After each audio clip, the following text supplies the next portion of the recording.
हाँ, राजा ताहिर ने कहा, मैं उसे यही कहना चाहता हूँ और उससे ये भी कहें कि वो मुसलमानों को अतात के धोखे में रखे।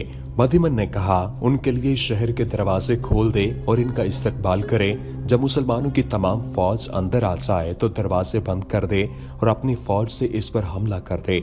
मुसलमान फौज कला मिल जाने से लड़ने के लिए तैयार नहीं होगी। सुंदर शहर के लोगों को तैयार करे कि वो अपने मकानों की छतों पर बड़े बड़े पत्थर जमा कर लें। मुसलमान जब अचानक हमले से बौखलाकर गलियों में जाएं तो लोग ऊपर से इन पर पत्थर फेंकें। अगर वो न माने तो क्या करूं? महाराज, बदीमन ने कहा, क्या आप जहरीले नाग को अपने घर में पालना पसंद करेंगे? आग और नाग से खेलने का नतीजा आप जानते हैं। आग पर पानी डाला जाता है और नाग का सर कुचला जाता है। ये काम राजधानी में ना हो तो अच्छा है। राजा ताहिर ने कहा, राजधानी में क्यों हो?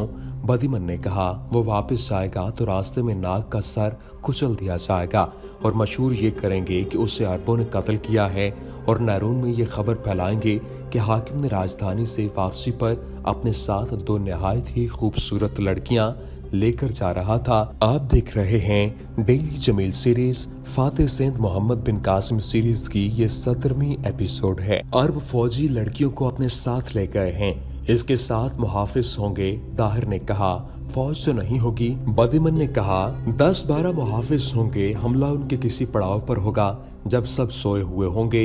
ये इंतजाम मेरा होगा महाराज। आप समझें कि आपको मालूम ही नहीं कि क्या होने वाला है। उसी शाम को सुंदर शमनी अरोड़ पहुंचा। राजा ताहिर को इत्तला मिली कि वो आ रहा है तो वो आगे चला गया। सुंदर का इस्तकबाल किया। सुंदर के साथ सिर्फ 6 मुहाफिज थे। उसका सामान ऊंटों पर लदा हुआ था। राजा ताहिर ने अजीब चीज ये देखी कि मुहाफिजों ने पगड़ियां इस तरह सरों पर लपेटी हुई थीं कि उनके हिस्सों ने उनके चेहरे भी छुपा रखे थे। उनकी सिर्फ आंखें दिखाई देती थीं। उन्होंने चेहरे ढांपे हुए क्यों हैं? राजा ताहिर ने मुहाफिजों के मुतालिक सुंदर से पूछा। मुझे इस तरह ज्यादा अच्छे लगते हैं, सुंदर शमनी ने कहा। ज्यादा खौफनाक लगते हैं। मुहाफिज ऐसे होने चाहिए कि जो देखे इस पर खौफ तारी हो जाए। राजा ताहिर ने उसकी ये बात हंसी में टाल दी। उसके सामने इससे कहीं ज्यादा पेचीदा मसला था। वो सुंदर को अपने खास कमरे में ले गया।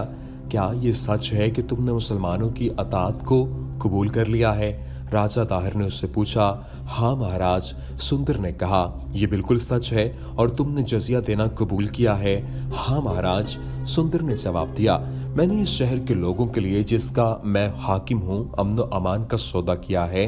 नहीं सुंदर शमनी, नहीं। राजा ताहिर ने कहा, तुमने मेरी इज्जत और गैरत, अपनी इज्जत और गैरत और शहर के लोगों की इज्जत अपने दुश्मन के हाथ बेच डाली है और साथ रकम भी दी है। क्या तुम ये भी नहीं समझ सके कि वो गैर मुल्क और गैर मजहब की कौम है जिसने हमें गुलाम बनाने के लिए हमला किया है? महाराज, सुंदर ने कहा, मैं ये भी समझता हूँ कि इस गैर कौम ने अपनी फौज हमारे मुल्क में क्यों भेजी है। उसे आपने खुद बुलाया है। सुंदर, ताहिर ने कहा, तुम अरबों के एलची नहीं, तुम मेरे हाकिम हो। तुम अपने राज, अपने मुल्क की बात करो। तुम्हें अपने मुल्क के लिए लड़ना है। मेरा मजहब मुझे लड़ने की इजाजत नहीं देता। सुंदर ने कहा, और इस हालत में मैं लड़ ही नहीं सकता जबकि हम खुद सालिम हैं। महाराज ने इन अरबों को किस गुनाह में कैद में डाला है जो अपने मुल्क को जा रहे थे? उन्हें आपके समुद्री लुटेरों ने लूटा, फिर उन्हें पकड़कर कैद खाने में डाल दिया गया। मुझे मालूम नहीं वो कहाँ हैं। राजा ताहिर ने कहा, उन्हें लूटने वाले वो लोग हैं जिनका पेशा ही यही है और वो मेरी गिरफ्त से बाहर हैं। वो तीबल के कैद खाने में है महाराज। सुंदर ने कहा, अभी भी वक्त है, उन कैदियों को रिहा कर दें। मैं तुम्हारा हुक्म नहीं मान सकता। ताहिर ने कहा, तुम मेरा हुक्म मानोगे? मैं महात्मा बुद्ध का हुक्म मानूंगा महाराज। सुंदर शमनी ने कहा, फिर तुम नैरून को छोड़ दो और यहाँ आ जाओ। राजा ताहिर ने कहा, नैरून से कहो कि मुझे छोड़ दे। सुंदर ने कहा, महाराज, नैरून का एक बच्चा भी कह दे कि सुंदर शमनी को यहाँ से ले जाओ तो मैं अपने आप को दरियाए सिंध की लहरों के हवाले कर दूंगा। मुझे महाराज हुक्म से वहाँ से हटाएंगे तो वहाँ के लोग आपकी हुक्मतूली पर उतर आएंगे। किन लोगों की बात करते हो? राजा ताहिर ने गरज कर कहा, ये लोग हमारी रियाया हैं। हम चाहे तो उन्हें भूखा मार दें, चाहे तो उनकी झोलियां भर दें। तकब्बुर में ना आए महाराजा। सुंदर शमनी ने कहा, ये वो लोग हैं जो अपने पैदा करने वाले को अजीज हैं, जिन्हें महाराज अपना मोहताज समझते हैं उनके कहरो गजब से डरें, उन्हें जंग के तनूर में ना फेंकें। कहीं ऐसा ना हो कि महाराज का राज इसी आग में चल जाए। खुदा अपने बंदों की आवाज़ सुनता है। खुदा के बंदों को अमन और मोहब्बत अजीज है। बुद्ध मत अमन का अलंबरदार है। इस्लाम आम लोगों का मजहब है जो मोहब्बत का सबक देता है। क्या तुम इस्लाम की बातें करते हो जिसकी फौज हमारी बस्तियां उजाड़ने को आ गई है? राजा ताहिर ने कहा, उन्होंने मेरे शहर के लोगों को अमन दिया है। सुंदर शमनी ने कहा, वो अमन और प्यार के जवाब में अमन और प्यार ही देते हैं। आप उनसे मोहब्बत की तवक्को क्यों नहीं रखते? आपके बाप दादा ने अरब के उन मुसलमानों को फारसियों से शिकस्त दिलाने के लिए हाकी भेजे थे। फारसियों ने सिंध और मकरान पर हमेशा हमले किए हैं। सिंध के कई हजार जाटों को वो पकड़ कर ले गए थे। फारसी तो आपके खानदान के दुश्मन थे, लेकिन आपके पिताजी ने फारसियों के साथ सिर्फ इसलिए दोस्ती कर ली थी कि उनकी मुसलमानों के साथ दुश्मनी थी। आपके बाप दादा ने इनकी मदद की, फिर मकरान में मुसलमानों के खिलाफ छेड़छाड़ जारी रखी। आपने अरब के मुसलमानों को हमेशा मुश्ताइल किया है।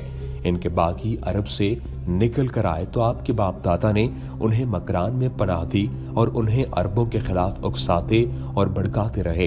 अब महाराज ने उनके जहाज लूटे और आदमियों के साथ उनकी औरतों और बच्चों को भी कैद में डाल दिया है। अब आप ये क्यों कहते हैं कि इस्लाम की फौज हमारी बस्तियां उजाड़ने के लिए आ गई है? तुम पर मुसलमानों का भूत सवार हो गया है। राजा ताहिर ने कहा, महाराज कह रहे थे कि मैं नैरून का हाकिम न रहूं। सुंदर ने कहा, यह फैसला नैरून के लोग करेंगे। अगर आपने मुझे नैरून से जबरदस्ती हटाया तो वहां के लोग आपके खिलाफ उठ खड़े होंगे। लोग अमन की जिंदगी चाहते हैं, हो सकता है फौज भी लोगों के साथ हो जाए। राजा ताहिर सुंदर दुश्मनी को कायल करने की कोशिश करता रहा कि वो मुसलमानों को जजिया न दे और इनकी अतात कबूल न करे, लेकिन सुंदर कायल न हुआ। दाहिर ने अपने वजीर बदिमन को बुलाया। सुंदर शमनी आज रात को ही वापसी के सफर पर रवाना हो रहे थे। राजा ताहिर ने बदिमन से कहा, उन्हें इज्जत से रुखसत करें। बदिमन उसी वक्त बाहर निकल गया। राजा ताहिर सुंदर को अपने साथ खाने पर ले गया और बहुत देर बातों में लगाए रखा। दाहिर ने सुंदर को ये पेशकश भी की कि वो मुसलमानों की अतात से बास आ जाए तो उसे नैरून का खुद मुख्तार हाकिम बना दिया जाएगा। सुंदर ने ये पेशकश हंस कर टाल दी। बदिमन कमरे में दाखिल हुआ। दाहिर के यूं बात करने का मतलब ये था कि सुंदर आज रात को ही वापस चला जाए। सुंदर ने ऐसी कोई बात नहीं की थी कि उसका ये कहना कि इज्जत से रुखसत करें एक इशारा था। क्या हाकिम नैरून तैयार हैं? बदिमन ने पूछा। हाँ, बदिमन ने कहा, तैयार हूँ। कुछ देर बाद सुंदर शमनी कले से इस तरह निकल रहा था कि उसके घोड़े के पीछे 6 नकाबपोश मुहाफिजों के घोड़े थे। आगे राजा ताहिर के मुहाफिजों का दस्ता जा रहा था। बदिमन घोड़े पर सवार सुंदर के साथ साथ जा रहा था। चांदनी रात थी। सहरा की चांदनी बड़ी शफाफ और रात सर्द थी। राजा ताहिर ने सुंदर को एहतराम से रुखसत करने के लिए अपना मुहाफिज दस्ता भेजा था, जिसे कुछ दूर जाकर वापस आ जाना था। ये जुलूस खामोशी से चला जा रहा था।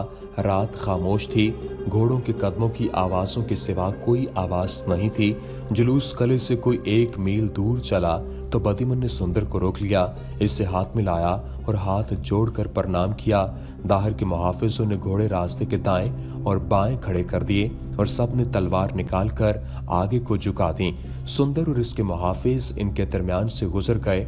दाहिर के मुहाफिजों ने तलवार म्यानों में डाली। बदिमन ने उन्हें वापसी का हुक्म दिया और अपना घोड़ा दौड़ा दिया। मुहाफिजों ने भी घोड़े को एड़ लगाई और वो कले में दाखिल हो गए। बदिमन सीधा राजा ताहिर के पास गया। तुम्हारा बंदोबस्त नाकाम तो नहीं जाएगा? राजा ताहिर ने बदिमन से पूछा। सुबह उसकी और उसके 6 मुहाफिजों की लाशें कले में लाई जाएंगी। बदिमन ने जवाब दिया, मैंने 20 आदमी भेजे हैं। उन पर किसी को शक नहीं हो सकता कि वो अपनी फौज के चुने हुए सिपाही और ओहदेदार हैं। वो ऊंटों पर गए हैं और वो मुहाफिजों के बेस में हैं। मैंने 5 औरतें भी साथ भेज दी हैं ताकि देखने वाले उन्हें मुसाफिर ही समझें। सुंदर ने सबसे पहले कहीं पड़ाव जरूर करना है। जहां भी वो पड़ाव करेगा वहां कुछ देर सोएगा जरूर। इसके मुहाफिज भी सो जाएंगे, फिर वो कभी नहीं उठेंगे। इस बुध को नैरून जिंदा नहीं पहुंचना चाहिए। राजा ताहिर ने कहा। नहीं पहुंचेगा महाराज, नहीं पहुंचेगा। बदिमन ने कहा, आप नैरून का कोई और हाकिम मुकर्रर कर दें। नैरून का हाकिम मेरा अपना बेटा जैसिया होगा। दाहिर ने कहा, और महाराज बदिमन ने कहा, सुंदर के साथ जो मुहाफिज आए थे वो अपनी फौज के आदमी नहीं थे, वो अरब के मुसलमान लगते थे। इनकी सिर्फ पेशानियां और आंखें नजर आती थीं। जब सुंदर आपके पास था तो ये मुहाफिज कले में इधर उधर टहलते, हर तरफ देखते और आपस में सरगोशियों में बातें करते रहे थे। इनकी चाल ढाल भी मुझे मुख्तलिफ लगती थी। फिर मैंने उनके घोड़ों की जीन देखी। ये हमारे मुल्क की बनी हुई जीन नहीं थी, इसलिए उनके चेहरे ढांपे हुए थे।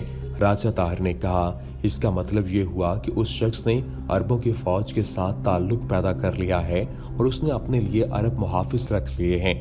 आज रात ना वो रहेगा न उसके अरब मुहाफिज, बदिमन ने कहा।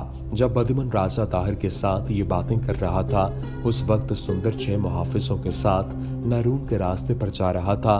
फौजों और मुसाफिरों के आने जाने का यही रास्ता था जो रेगिस्तान में से गुजरता था। आधे रास्ते में एक सरसब्ज जगह थी जहां पानी मिल जाता था। ये 6 मुहाफिज अरब थे। 5 मोहम्मद बिन कासिम की फौज के तजुर्बेकार सिपाही थे और छठा हारिस इलाफी का भेजा हुआ आदमी था जो अरसे से यहाँ रहने की वजह से यहाँ की जुबान बोल सकता था। ये मुहाफिज नारून इस तरह पहुंचे थे कि सुंदर ने एक आदमी मोहम्मद बिन कासिम के पास इस पैगाम के साथ भेजा था कि उसे राजा ताहिर की तरफ से जान का खतरा है। हुज्जाज बिन यूसुफ ने मोहम्मद बिन कासिम को इत्तला दे दी थी कि नारून के हाकिम सुंदर ने अतात कबूल कर ली है, इसलिए उसे तहफ़्फ़ुज़ दिया जाए और शहर के लोगों की जानो माल और इज्जत का ख्याल रखा जाए। सुंदर का ये मुतालबा अभी पूरा नहीं किया जा सकता था कि मोहम्मद बिन कासिम अपने 1-2 दस्ते नारून भेज दे। मोहम्मद बिन कासिम को बतदरीज आगे बढ़ना था।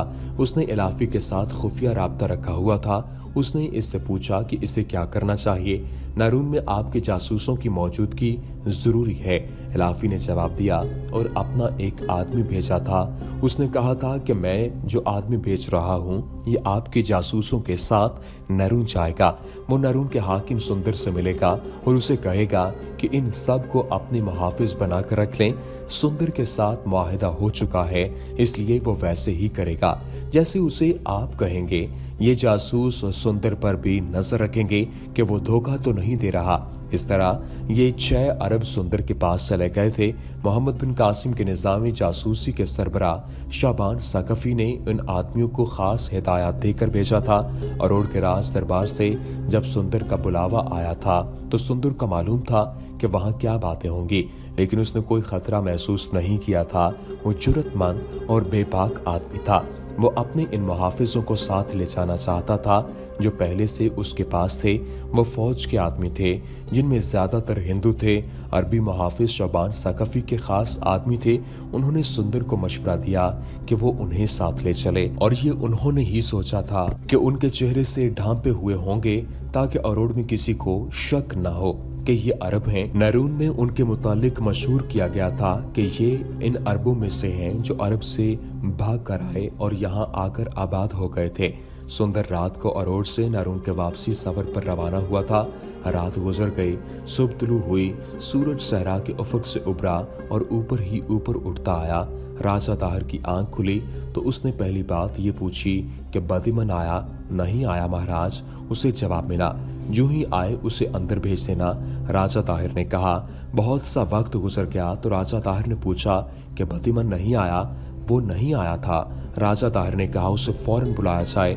उसे बुलाने गए तो वो घर में नहीं था। उसे इधर उधर ढूंढने लगे तो पता चला कि वो किले की दीवार पर खड़ा है। बदिमन दीवार पर खड़ा नारून की तरफ देख रहा था।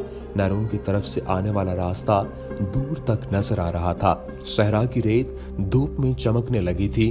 बदिमन की नजरें जो देखने की कोशिश कर रही थीं, वो उसे नजर नहीं आ रहा था। वो इन 20 शुतर सवारों को देखने की कोशिश कर रहा था जिन्हें उसने सुंदर और इसके 6 मुहाफिजों को कत्ल करने के लिए भेजा था।